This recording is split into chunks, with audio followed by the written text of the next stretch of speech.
Pan పెట్టిన తర్వాత butter తగినంత బటర్ వేసుకోవాలండి. ఇలా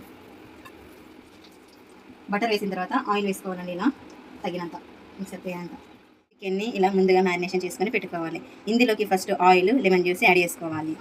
తర్వాతకి వెళ్ళి పసుపు, coriander powder, garam masala, salt, red chilli powder, chicken masala, అల్లం వెల్లుల్లి పేస్ట్ ఇవన్నీ మిక్స్ చేసుకొని హాఫ్ అన్ అవర్ ఫ్రిడ్జ్లో పెట్టుకోవాలి.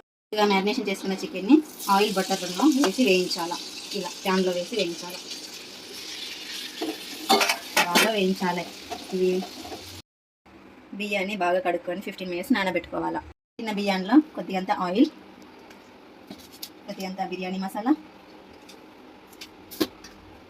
తగినంత సాల్ట్. 5 నిమిషాల తర్వాత మూత తీసి కిందికి మీదికి కలుపుకోవాలి. ఇలా కిందికి మీదికి చేసుకోవాలి. చికెన్ వేసుకోవాలి. ముందుగా బిర్యానీ ఆకు,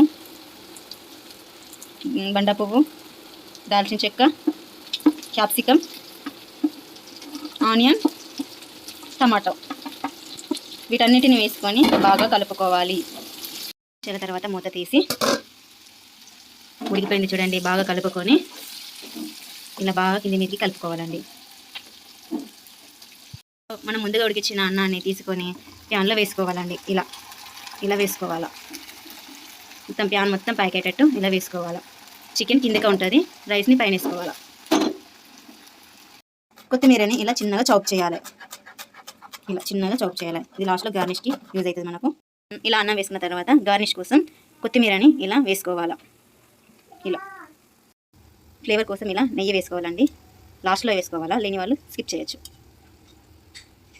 నెయ్యి వేసుకున్న తర్వాత మూత పెట్టి 8 మినిట్స్ ఇలా ఉంచి 8 మినిట్స్ తర్వాత స్టవ్ ఆఫ్ చేసి క్యాప్ తీసేసరికి వేడి వేడి చికెన్ పులావ్ రెడీ.